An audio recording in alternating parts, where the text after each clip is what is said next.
setelah 2 tahun Elena dikubur, Carl diem-diem menggali kubur Elena dan membawa jenazahnya pulang ke rumahnya. Halo guys, perkenalkan nama gue Devita Anggreni, you can call me Devita. Lo orang pernah gak sih naksir sama seseorang yang menurut lo orang itu sempurna banget?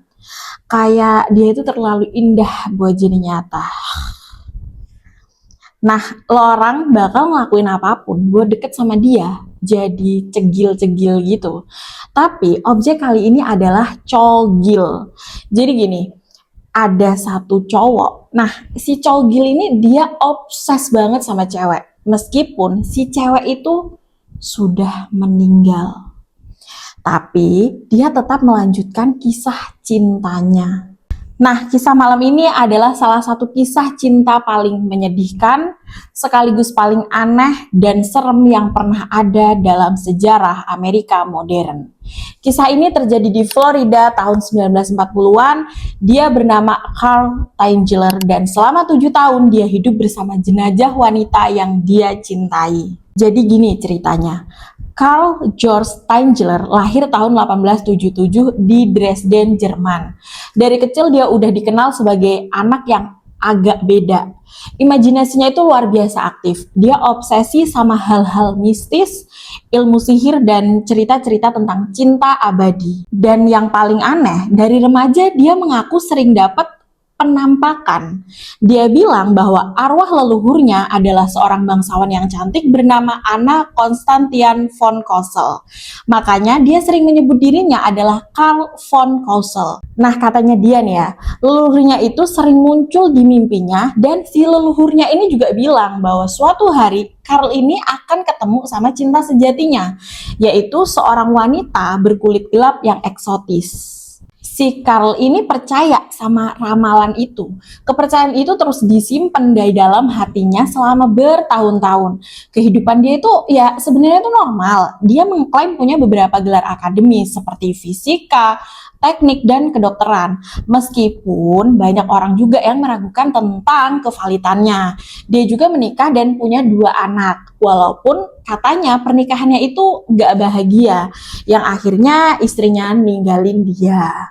Di tahun 1920-an, Carl pindah ke Amerika. Dia sempat tinggal di beberapa kota yang sebelum akhirnya menetap di Key West, Florida, yaitu kota pelabuhan kecil di ujung paling selatan Amerika. Di sana dia bekerja sebagai teknisi radiologi di sebuah rumah sakit Marine Hospital. Dan disitulah semuanya dimulai. Tahun 1930, di rumah sakit tempat Carl bekerja, masuk seorang pasien baru yang bernama Maria Elena Milagro de Hoyos, yang biasa dipanggil Elena. Nah, si Elena ini adalah wanita dari Kuba, Amerika, yang pada saat itu berusia sekitar 22 tahun. Dia cantik, berkulit gelap, dengan rambut hitam panjang. Dan saat pertama kali Carl melihat Elena, dia yakin ini adalah wanita yang selama puluhan tahun muncul di mimpinya.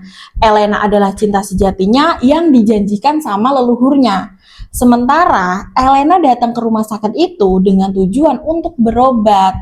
Dia terkena sakit TBC, penyakit yang di era itu selalu berujung kematian. Tapi Carl ini nggak pernah nyerah. Dia ngerawat Elena dengan sangat intensif, jauh melebihi tugas seorang teknisi radiologi biasa. Dia kunjungi Elena hampir setiap hari. Dia bawain makanan, bunga, perhiasan, hadiah-hadiah mahal. Terus dia nyatain perasaannya ke Elena itu berkali-kali. Namun, Elena dan keluarganya itu menolak dengan halus. Mereka ngerti nih, kalau ini punya perasaan. Tapi, Elena nggak bisa ngebales. Karena secara umur juga sih, Carl itu udah lebih dari 50 tahun. Sementara Elena masih 22 tahun. Tapi, Carl terus datang. Dia tetap ngerawat dan tetap memberikan perhatian. Terus, apakah Elena akhirnya luluh? Nggak ada yang tahu persis, karena beberapa sumber bilang Elena pada akhirnya punya semacam perasaan yang sama terhadap Carl. Tapi ada beberapa juga yang bilang bahwa Elena itu cuma toleransi aja, karena Carl yang udah ngerawat dia, yang jelas pada saat itu kondisi Elena itu semakin memburuk. Sampai akhirnya pada Oktober 1931, Elena de Hoyos meninggal dunia pada usia 22 tahun. Carl sangat merasa hancur. Nah, ini Awal obsesinya, waktu Elena meninggal, Carl yang menanggung semua biaya pemakamannya. Dia yang beli peti mati, dia yang urus semuanya. Dan lo orang tahu, dia minta izin ke keluarga Elena untuk ngebangun mausoleum, yaitu semacam makam kecil di atas tanah khusus untuk Elena. Ya sebenarnya sih ini berlebihan ya. Tapi ya keluarga Elena tuh ya setuju aja karena mereka pikir mungkin ini bentuk penghormatan terakhir dari orang yang begitu peduli sama Elena waktu semasa hidupnya. Lalu setelah itu Carl membangun mausoleum itu dengan tangannya sendiri di pemakaman Keyes. Dan setelah selesai, Carl mulai menghabiskan waktunya di sana karena hampir setiap malam nih ya, Carl ini pergi ke makam Elena, dia duduk di sana, ngobrol sama kuburannya sambil bawa bunga dan hadiah. Dia tuh cogilnya yang nyogil banget gitu loh. Nah, orang-orang di Key West ini mulai tahu kebiasaan Carl ini. Mereka nganggepnya ya udah, mungkin lagi sedih aja. Mereka ngewajarin lah, namanya juga orang lagi berduka kan. Tapi ya udahlah ya, tetap aja dibiarin aja. Tapi yang mereka nggak tahu adalah setelah 2 tahun Elena dikubur, Carl diem-diem menggali kubur Elena dan membawa jenazahnya pulang ke rumahnya. Tahun 1933, 2 tahun setelah kematiannya Elena, Carl Tangler hidup bersama jenazah wanita yang dia cintai di dalam rumahnya sendiri. Di rumahnya, Carl merawat jenazah Elena dengan menggunakan keahlian medisnya supaya tidak membusuk. Jadi gini, dia memasang kawat di dalam tulang-tulang Elena untuk menjaga struktur tubuhnya. Dia mengisi bagian yang sudah tidak bisa dipertahankan dengan kain dan plester.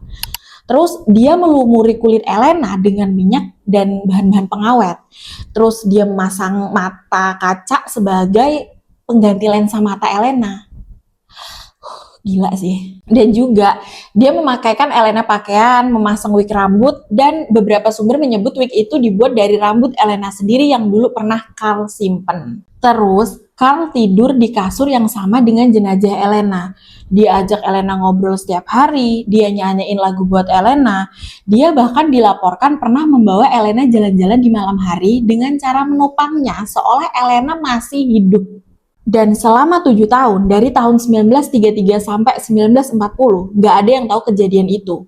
Karena Key West itu adalah kota kecil, dan Carl tinggal agak terpencil. Selain itu juga, dia itu orangnya tertutup. Jadi para tetangga itu kadang cuma ngelihat cahaya dari jendela rumahnya Carl yang masih nyala sampai larut malam. Mereka ngedengar suara musik, tapi ya nggak ada yang curiga sampai sejauh itu. Nah, lagian juga selama 7 tahun itu, Carl juga sibuk nulis. Dia menulis semacam log harian yang berisi catatan-catatan tentang Elena, tentang perasaannya, tentang kehidupan bersamanya dengan Elena. Dia juga mulai membangun sesuatu yang disebut sebagai airship atau semacam pesawat atau kapsul yang dia rencanakan untuk membawa Elena ke bintang-bintang suatu hari nanti. Iya, dia berencana mau membawa jenazah Elena keluar angkasa. Tahun 1940, 7 tahun setelah Carl membawa pulang jenazah Elena, adik Elena yang bernama Nana Medina, dia mulai dapat kabar nih dari orang-orang sekitar soal rumahnya Carl yang mencurigakan.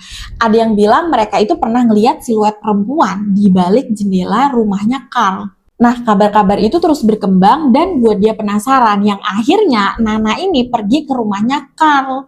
Dan di sana dia menemukan ada jasad kakaknya. Terus setelah itu Nana langsung lapor ke polisi. Polisi langsung datang ke rumahnya Carl. Mereka nemuin Elena atau apapun lah yang tersisa di Elena ini di dalam rumahnya Carl. Terus akhirnya Carl ditangkap. Kasusnya langsung jadi berita nasional. Seluruh Amerika heboh dan yang makin gila, reaksi publik ini terbelah. Sebagian orang jijik dan takut, tapi sebagian lain itu simpati sama si Carl ini. Banyak yang nganggep Carl sebagai sosok yang romantis, yang cintanya itu begitu dalam sampai nggak bisa dipisahkan sama kematian. Surat kabar ini juga menulis headline yang dramatis soal cinta abadi dan devosi yang melampaui maut. Dan Carl sendiri saat diwawancarai itu nggak nunjukin penyesalan. Dia bilang dia cuma mencintai Elena dan dia cuma nggak mau berpisah aja sama Elena. Katanya gitu.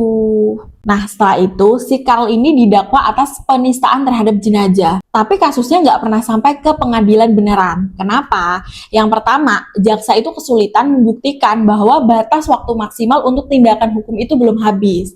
Karena Carl ini kan sudah melakukan ini selama 7 tahun, dan hukum di Florida saat itu agak ambigu soal kasus seperti ini. Dan yang kedua, keluarga Elena, termasuk Nana yang ngelaporin Carl tadi, akhirnya memilih untuk tidak melanjutkan tuntutannya. Sampai sekarang nggak ada jawaban yang pasti kenapa keluarga Elena ini mencabut tuntutannya. Beberapa teori bilang keluarganya itu malu kalau kasusnya ini makin besar dan dipublikasikan. Beberapa juga bilang mereka juga kasihan sama Carl, yang akhirnya Carl dibebaskan. Lalu jenazah Elena kemudian dikubur ulang, dan kali ini lokasinya dirahasiakan supaya Carl nggak bisa nemuin lagi. Setelah itu, Carl hidup sendiri dan pindah ke Jepir Hills di Florida. Dan di sana, dia membuat patung lilin Elena atau replika tubuh Elena dalam ukuran asli yang dia simpan di rumahnya sampai akhir hayatnya. Carl Tangler meninggal tahun 1952 di usianya sekitar 75 tahun. Dia ditemukan meninggal di dalam rumahnya sendirian. Dan di pelukannya ada patung lilin Elena. Sampai akhir hayatnya, Carl nggak pernah mengakui bahwa yang dia lakukan itu salah. Baginya itu cinta, titik. Bahkan, Carl sempat menulis memoir sebelum meninggal yang berjudul The Secret of Ellen's Tomb. Di sana, dia ceritain versinya sendiri tentang kisah cintanya dengan Elena. Dia tulis seperti kisah romans, bukan pengakuan kejahatan. Sampai sekarang, kisah Carl Tangler ini masih diperdebatkan. Ada yang menyebutkan sebagai kisah cinta paling tragis yang pernah ada yang menyebutkan sebagai kisah tentang gangguan mental yang nggak pernah ditangani, dan ada yang menyebutkan sebagai kisah tentang betapa berbahayanya obsesi yang dibiarkan tumbuh tanpa batas. Dan cerita cinta-cintaan ini bukan sekedar kisah cinta yang aneh, tapi juga kisah tentang di mana cinta berakhir dan obsesi dimulai. Tentang betapa manusia bisa merasionalisasi hampir apapun atas nama perasaan. Kisah Carl Tangler sampai sekarang masih sering dibahas di kelas psikologi, di buku-buku true crime, dan di film dokumenter. Karena dia adalah contoh ekstrim dari sesuatu yang sebenarnya ada di dalam semua manusia. Oke, itu tadi kisah Carl Tangler. Kalau lo orang punya pendapat lain tentang cerita ini, tulis di kolom komentar ya. Jadi gimana menurut lo orang? Dia romantis, tragis, atau serem? Udah cogil banget belum tuh? Jangan lupa like dan subscribe. Sampai ketemu di next video. Bye!